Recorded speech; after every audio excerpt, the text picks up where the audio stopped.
only focusing on producing as much as you need, and from a country perspective, the resources are controlled by a select few.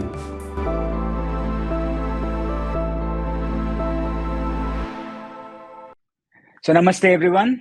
I'm Pranjal Ghate. I'm a graduate student in economics at the University of British Columbia. And today we have here with us Mr. Siddhartha Rastogi ji. And we are going to be having a chat on the Indian economy with special regards to the Indic vision of the Indian economy. We are here in the part of the Engage video series. The Engage plans to present to its viewers an analysis of several socio-political and cultural issues in the form of short videos.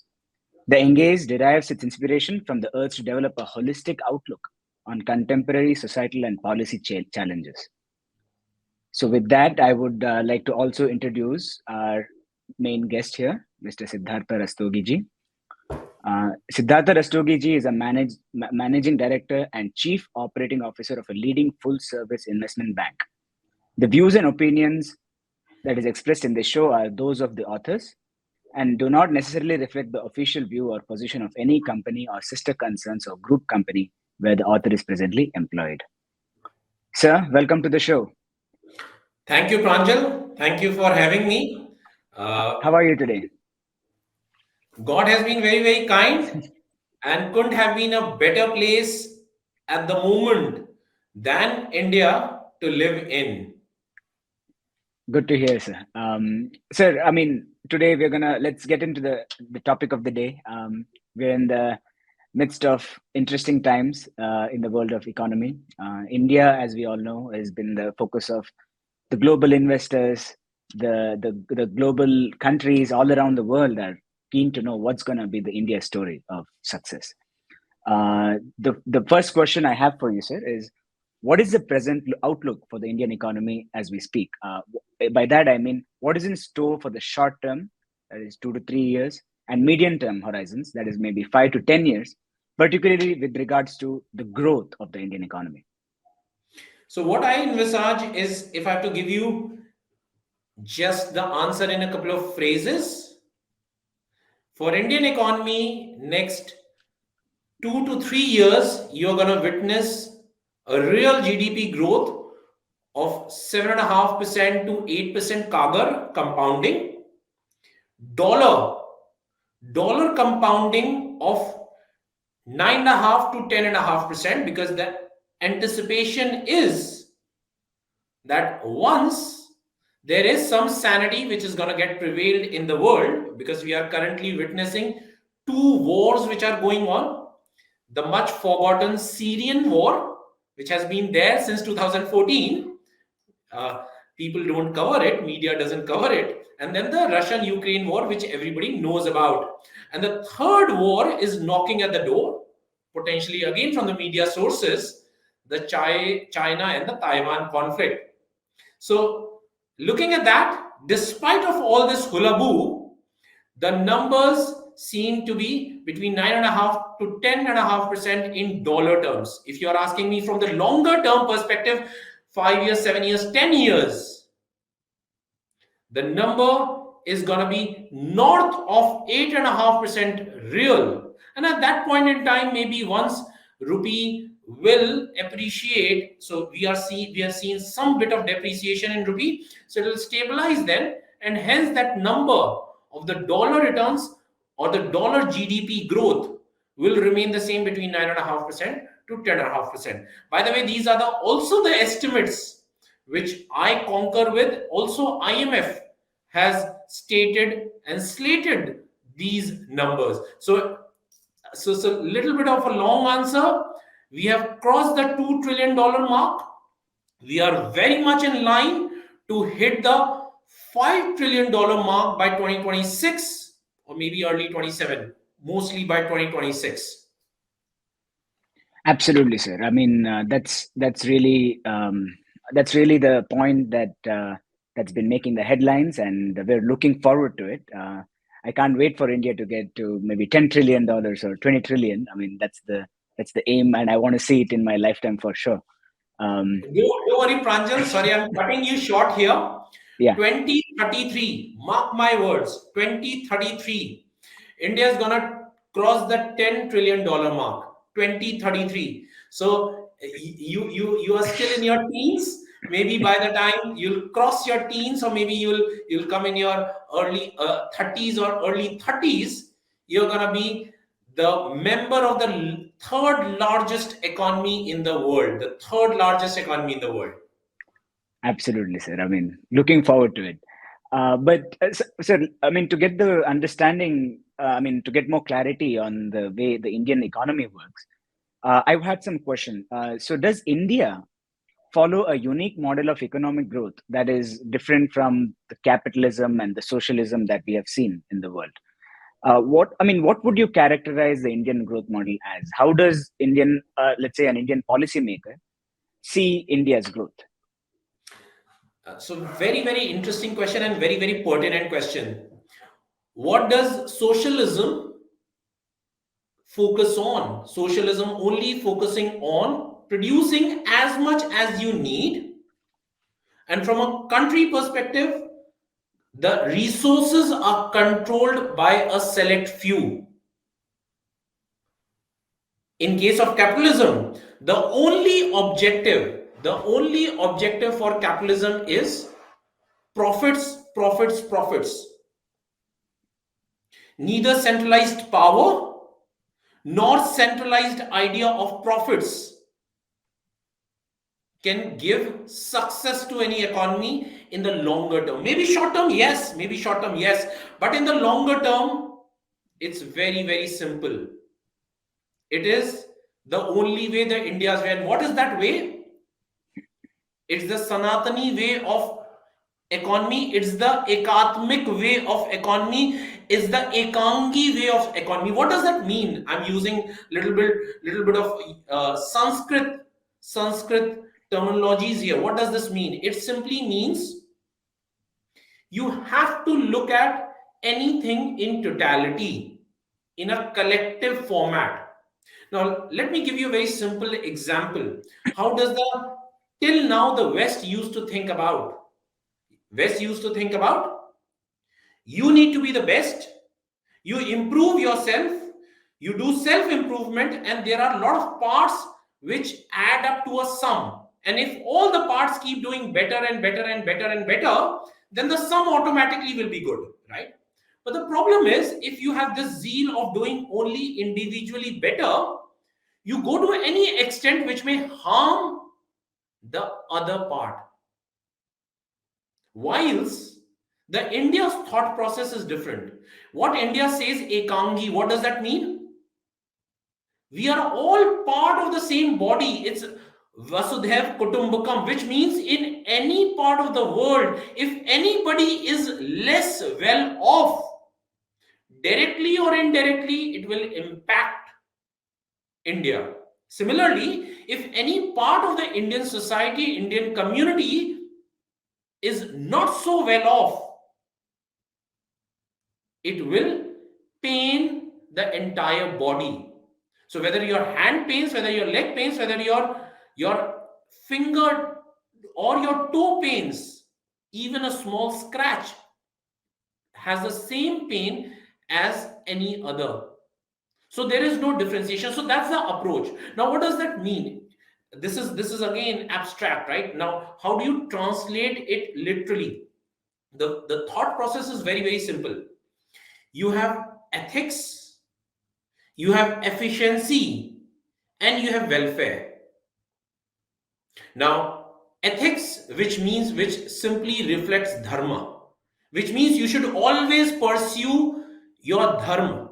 Whether you are earning earth or money, you should constantly pursue dharma, because any money which is taken or which is acquired by the wrong means is going to give no good. And we have seen the money which has come from the wrong places, from the wrong people, from the wrong businesses, they impact the family. The very famous story, if you want to Google, any one of you can do the Google for Kohinoor, right? The one of the most precious diamond, and wherever it went, what kind of challenges it created, right? So coming back to the point. So first is dharma. or the ethics which India pursues, which India follows.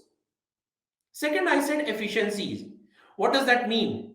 You should try and bring efficiency in doing anything and everything, whatever you can. What does this mean? Very, very simple. You should try and protect nature. Take as much from the nature what is needed, not what is as per your greed. Make sure that every stomach is filled, not once but 3 times in a day. Have sufficient but not excess. And the third one, welfare. What does that mean? Try and reduce income inequality, because if you reduce income inequality, in literal terms, it sounds very, very utopian. But what it does is very simple, very phenomenal, is it creates demand in perpetuity. Think about it. If the 0.1% only have the riches, how would the demand be democratized? If the demand is not democratized, how would it remain in perpetuity? If it is not there in perpetuity, you have to constantly do marketing efforts to perpetuate it, which is artificial, which is induced. And that's what India has, a unique model where whatever is being done looking in totality. And hence, one word which represent Ekangi, Ekatmik, or Sanatani way of economy is collective well-being. Sarv Sukhina Bhavantu. Everybody should be happy. That's what is the philosophy.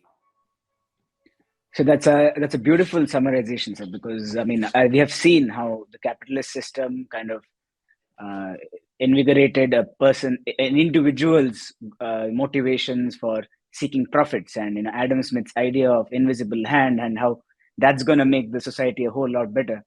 Made people focus on themselves a lot, and now we are seeing the issues with climate change and all these negative externalities. On the other hand, the communists and socialists did not allow any space for individual liberty, whereas the midway, or you can even call it the third way of India, where we take the individual liberty but with the perspective of the collective. I mean, that's, I think, exactly the what we had to hear. But we would definitely like to know more about this. I mean, there has to be, I mean, I think because of maybe colonization, we have missed out on such amazing thoughts in the world of economics. There needs to be more emphasis given to such ideas. So, I mean, going forward, let's coming to the, I mean, that's the economic thought level you have understood. I mean, you have beautifully summarized how the economic Indian model looks like. But I mean, coming to the facts and figures, what are the strengths of the Indian economy that you see? So, what are the factors that make the fundamentals of the Indian economy robust, that it could withstand, several external problems that we have seen in the last 5 years, let's say, from COVID to wars. I mean, so many countries could not. And why is the fundamental of the Indian economy robust enough to face these challenges? What are its strengths? So, in a simple one word, three C's. Three C's. That's about it. So, what are these three C's? Again, I'm gonna talk with evidence. Tathya. What does this? What are the tathya? The first one, C, culture. You look at Egyptian culture, you look at Mesopotamian culture, you look at all the ancient cultures of the world. The only culture which is owned, controlled, and run today, which existed 5,000 years back and still runs today by the natives of the same culture, is only India. You can talk about the Chinese culture. Hey, look, they have turned communist. Okay. So, the first thing which binds all of us, irrespective of which part of the world we are in, is our culture, is our roots. And that's our DNA, and that's our thought process, which will never change. Which will never change. Second, the composition of our population. Very, very simple. Everybody understands the concept of demographic dividends. Now, just to give you some data around it, today India has two-thirds of the population which is between 15 years to 59 years. 15 years to 59 years, which is essentially the working population. One third below that, and including above 59. Now, think about it. For every two independent people, working people, you have one dependent. And this demographic dividend for India started barely in 2017-18, and it's going to last till 2055. 2055. Only after 2051, as per the estimates, this number will skew towards 60-40, which is currently 65-35. It's going to skew between 60-40 after 2051. So look at the runway. Now, what can demographic dividend do, and what does the younger population mean? Let me give you some examples. Japan, this demographic dividend started in 1964 and lasted till about 2004, 40 odd years. And we all know during that early phase of the demographic dividend how Japan grew like nobody's business. And then there was a decline. The China's demographic dividend is actually started in 1992 and is going to get over by 2031. And you can see the rush from the Chinese to consolidate before they start getting aged. And we are already seeing the challenges there of the aging population, right? They are now having two-child policy. They are allowing it after. So remember, what India didn't do, it didn't do any artificial intervention. Because remember, the status or the equanimous state for anything, whether it is economy, whether it is nature, whether it is human, whether it is plants, trees, everything is balance and equilibrium. Anything which is in excess gets cut down. What China did, it interfered, and today they are paying the price. So that's the second biggest thing which India will continue to see for a very, very long period of time from here on. And the third thing, which is brilliant, which is cylinder. What does cylinder mean? I said three C's: culture, composition of the population, or composition or demographic dividend. The third is the cylinder. What is this cylinder? The largest economy in the world as of today, $21 trillion, United States of America, 33 crore people, or 330 million people, absolutely, 33 crore people, and they are the biggest consumer in the world. Some example, an average American consumes 31 times the electricity as compared to an Indian, only 31 times. An Indian population is 140 crores or 1.4 billion. The other economy, which is the second largest economy, China, $17.7 trillion and is growing strong. They are the manufacturers of the world. They manufacture nearly 30% of the total output which the world consumes. India, and by the way, because of that, you are seeing floods, you are seeing the catastrophe on their environmental front. Nature is punishing them for excess. Hence, the chemical industry is moving out. You know all what's happening in China in terms of the environment. We all know about it, right? Then we have India, a sweet spot, two-cylinder economy. Make in India, consume in India. Make in India, consume in India. Two-cylinder economy. We are just 10-12 years back, we were nowhere in the mobile phone manufacturing. Today, we are the second largest mobile phone manufacturer in the world. Today we are the largest. My bad. Today we are the largest manufacturer of two-wheelers in the world, supplying to the world. iPhone 14 is going to get manufactured in India, not in China, ladies and gentlemen, by the way, in next couple of months. So what's going to happen? Because what one is worried about in China, stealing of the technology, leakage of the technology. Otherwise, it's anybody's guess how the same technology be available at 50% the price. Anybody's guess.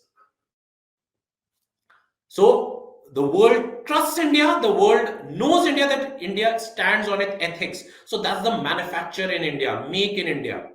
And then consume in India. We have the youngest population. We just a couple of years back we were at 30% urbanization. Today by the end of this decade 2030 will be 40% urbanized population, young population, consume, aspirational population. Last Diwali sale, Amazon supplied via Indian Postal Services nearly 99.9% pin codes in 3-day Diwali sale. Now that's the power. Today, India has closer to 80 odd crore internet users, the second largest in the world. 50% come from the rural, not from the urban. So what are we creating? And pushing for urbanized villages, not ruralized cities. So the consumption is mammoth, consumption is gigantic, production is huge. For the first time, a US naval ship has come for repairs on Indian docks. On Indian docks, ladies and gentlemen, not on any foreign docks.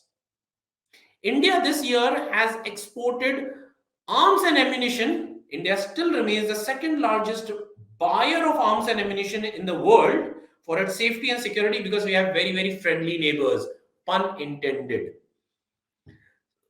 Despite of that, $13 billion of exports of arms and ammunition has been done by India this year, and the largest exports is to United States of America. So what has happened after COVID and after Ukraine war? Everybody is looking an alternate to China. People earlier used to call China plus one policy, where India fitted in. Now they are saying alternate to China. That's the shift in manufacturing. Consumption always has been our strength. We are growing. Our economy is growing. Our incomes are growing. Our demand is growing. Hence, two cylinders. Where would you want to travel, my friend? In a one-cylinder plane or a two-cylinder plane? That's the question which FDI or the foreigners have to answer for themselves. So once again, I mean, I'm happy to see this analysis where, I mean, sort of the West will suffer with, let's say, the supply shortages internally, when China, due to the policy on population, its demography, it's going to suffer with the internal demand of sorts, whereas India has maintained some equilibrium, believed in the core essence of nature, you know, the power of nature to take care of things, and definitely these are the signs of India's growth. And I think this summarization of 3 C's, as you mentioned, sir, I'm ready to be on part of the runway to, you know, we want to have a big takeoff, you know, in the using this demography. You know, that's really, I think, amazing to hear, sir. So, I mean, looking at the challenges, I mean, we have talked about strength, so we have to talk and address the other side of the story. What are the main challenges for the Indian economy, apart from, let's say, the pandemic and Russian-Ukraine war? Are there any internal challenges that is faced by the Indian economy as it is? So there's a very famous saying: the nothing can destroy an iron. Nothing can destroy iron. Only its own rust can. Only its own rust can. If you look at 2000 years, or our first invasion on the Indian soil actually happened in 672 AD. So it's been 1500 years we have been under invasion. one after the other. In the first invasion, the guys who invaded, the Arabs who invaded us, they lost 14 times and then they found a mole. So the only thing, and there is a very famous Hindi saying, every Indian knows it, Ghar ka bhedi lanka dhai. Ghar ka bhedi lanka dhai, which means the mole who exists within the country, within the economy, within the system can only crack the system. And that's the biggest fear which India has, because what has happened is this 200 years, these 200 years of systemic destruction of the entire education system and the brainwashing of Indians themselves are losing faith in their own capabilities. Just to give you a perspective, FIIs have been pumping in tons of money for last 2 decades in the Indian listed marketplace or in the unlisted marketplace, but Indian investors themselves are worried about it. So the only thing which creates challenges in India are from within, which essentially means people who have no belief, people who have no thought about India first, then their well-being. People who always believe that selfishness. Otherwise, whatever challenges India faced at the time of independence, largely all of them have been nipped down. I'll give you very another interesting example of it. In 1947, when India got independent, we saw a whole bunch of Western countries aligning themselves with Pakistan, not with India. Why? They were thinking Pakistan has only single religion, single language, and commonality amongst them in terms of the geography. Then we saw Pakistan getting bifurcated. Pakistan and Bangladesh came into existence. Since then, India still has same 30 plus languages, various religions, various communities, various castes, various creed, we have enormous diversity, so much so that we have nearly 20 lakh god and goddesses. But what does this diversity say? There's a very beautiful saying in Hindi. I'll translate it. जैसा भक्त वैसा भगवान, जैसा भक्त वैसा भगवान. The way the disciple is, God is exactly the same. There is no one universal law, and that's what binds the diversity, binds India. So, but there are certain external factors, certain people, certain external forces which are financing and brainwashing some small part of Indian community, and that one has to be careful of. Otherwise, trust me, Indians and Indian entrepreneurial instincts are absolutely phenomenal. Who could have vouched that maybe in next 5 or 10 years you will have, at least in the Western world, 3 or 4 prime ministers, presidents, or head of states from Indian origin? And it is quite a possibility, right? We have already reached almost number 2 places at a few places. Lot of MNCs are being run by Indians. What it clearly shows is the strength and the resilience of Indians in any environment and their adaptability. The only risk which India runs from some of the Indians, whom we have to bring them back on track by love and affection. That's about it. Absolutely, sir. I think we very well see that aspect being a problem for India throughout its history. But then maybe under the present government and under the present leadership that we have, we can come together as one and really take out the message that Vasudhaiva Kutumbakam to the world and make this world a happy place ultimately. Sir, I mean, let's coming to the policy side, sir. I mean, what have been some of the policies of this present government, which has been running since 2014, that have had remarkable success in the short run? And what is that they must do to ensure long-term success in these policies? Have there been any policies that you would like to Sure. touch upon? Sure. So there have been three marquee changes. There have been three very, very marquee changes which Indian government has brought in last few years. The first one is the Indian tax rates, tax cuts, which we saw in 2019. That made India one of the most competitive places to do business. Just some data on that front. The tax rates came down from 35% to 26%. But if I look at the top 4,000 companies of India, listed, unlisted, all put together, almost 19% of their sales came because of this tax cut. So what happened with the tax cuts is that these companies became much more competitive. Their economies of scale increased. They were able to not only supply at a lower cost within India, but also globally as well.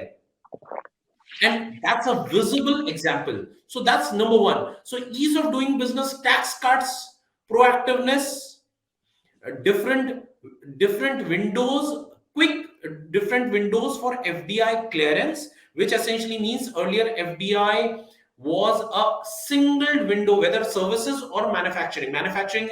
You need nearly 96 approvals. For services you need 7-8 approvals. You can plug and play very, very quickly, and government realized it and it bifurcated it. So that's number one. So from the policy side, things which are extremely beneficial. So include tax cuts, including the FDI windows. Second thing which gave a fillip to the manufacturing, I've been talking about manufacturing in the earlier conversation as well. PLI scheme, performance linked incentive. What does this mean? There are 13 core sectors, including auto, including smartphones, etc. 13 sectors where government said, you increase your output, you increase your sales, you will make more money, you will make more money. So what does this mean? The PLI scheme is very simple. It means you produce more, you sell more. If you sell more, then you have economies of scale, you will generate more profits. On top of that, government will give you extra incentive between 4% to 6%. So that's been a game changer. Number three, and which is very, very powerful, infrastructure. Infrastructure creation, the road development, the infrastructure, the pace or the velocity has increased multifold. From 12 kilometers, which used to be the road construction, which used to be 12 kilometers per day in 2014, today it has dipped because of COVID, 27.7. Just prior to COVID, it was 37 kilometers per day, nearly 3 times the road construction. And the government is looking to construct 60 kilometers per day. Infrastructure impacts all the industries, all the sectors, and benefits the last man standing. There's a very famous saying: did United States of America created highways, or highways created the United States of America? I think we have realized. We have realized. Absolutely, sir. To regard to your point in the regarding tax cuts, I'm surprised to know that the overall tax has gone. I mean, the percentage tax has gone less, but the tax collection has been among the highest. I mean, in the press. So I think that's the beautiful combination to see. I mean, like where India has unleashed a lot of potential that was hiding, and now government's able to make more money, and people are gonna be able to make more profits and be more competitive. So I think that too is a surprising fact. I think, sir, we'll come to the pertinent and maybe the last question for this today's session. And as we are all aware, sir, the main problem of the day, as we may term it, it's the inflation, sir. I mean, the whole world is struggling with it, India included.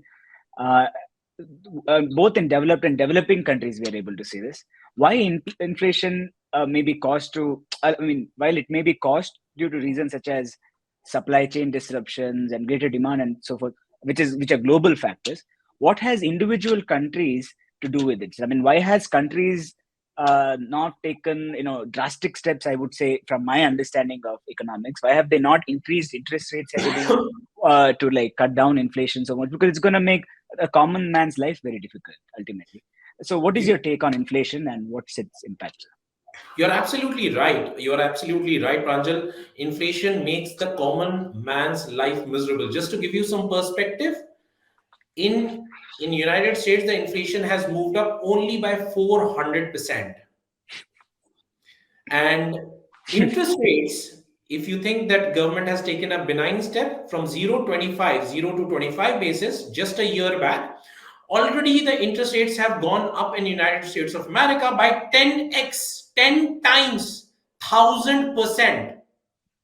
It's at 2.5 and it's expected. What the Fed is saying, 3.5% is the cap, which means 1400%. The the problem is very, very fundamental. The problem is very, very fundamental. When COVID struck, India and rest of the world was in the same place, exactly at the same place. The choices which West made and which India made were very different. West gave free dole outs to people in the form of cash freebies, direct cash credit to induce demand. Result, the supply, because of COVID in China, which still zero tolerance policy, and 25% of the total imports of United States of America still comes from China, still remains a challenge. So supply side problem, as you rightly articulated, and that's not fixed. And nobody bothered about it. What has happened is when COVID was off, there was a hyper demand because there was pent up demand. Need for instant gratification increased. Mental problems got challenged, and everybody rushed towards consumption. And there was money, and there was over leveraged economy.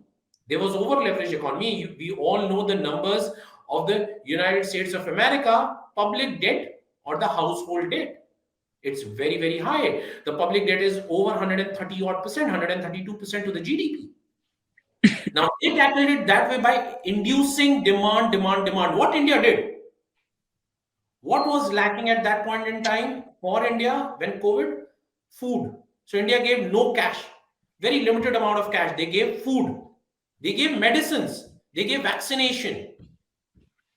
Plus, what they did during that time, they propelled the supply. What do they did? What they did in 2020 and 21? They started manufacture in India, make in India, full throttle. Make in India, make for India, make for the world. Make in India, make for India, make for the world. So they started the PLI scheme. They started the credit guarantee scheme. They started supporting in the form of manufacture, shift everything to India. Hence, when the COVID is gone, the demand and the supply both remains within India. So what India did is very, very simple. It didn't give free dole outs. It didn't induce the demand. It induced manufacturing. And that is the reason today India has become one of the safest places to live in the world. And by the way, just to correct all the perspective, the inflation at a pre-COVID level and today on a consumer CPI is broadly the same. It may have changed by 4%, 5% in percentage terms as against 400% in the West. So what India did differently, they're thinking of turning catastrophe into an opportunity. And that's where the difference lies. Now, what lies ahead? What lies ahead is this global challenge is not going to stop because we, as I already mentioned, there is the supply chain disruptions have already happened because of the because of the Ukrainian war. It has already it's anticipated to happen further if China Taiwan conflict happens. And furthermore, the relations, even if that doesn't happen, the relations between East, the West and China are only deteriorating. Now think about it. Your first fundamental question was, what is this India's way of thinking? There is there is capitalism at one side, there is communism at one side. How can they be friends? Opposite ideologies. How can they flock together for a very long time? It has to fall. It is friendship with benefits, it's marriage of convenience. It has to Absolutely. fall. Absolutely. I think so. You've really, I mean, really opened my eyes in so many ways. Where with this verse as well. I mean, how it is true to an individual and can be true to the nation too. I mean, we are exploring different levels at which India has standing it on its own and its own ideas with its ethics and core of dharma in its context, applied even in the field of economics and policies. And I will be very excited to see how that will turn out. I mean, we have definitely taken our own stance, which is different. We have not been influenced by the East or the West or these different ideas. We have stuck to what we believe in. So I think it'll be interesting times ahead. And I'm optimistic as well. Thank you, sir, for enlightening us on this topic. And thanks a lot to the Engage team for having this, giving us this opportunity to ideate on these matters. And I hope the viewers had a fruitful understanding of the Indian economy as we speak today. Thank you, everyone. Have a good day. Jai Hind. Thank you. Jai Hind.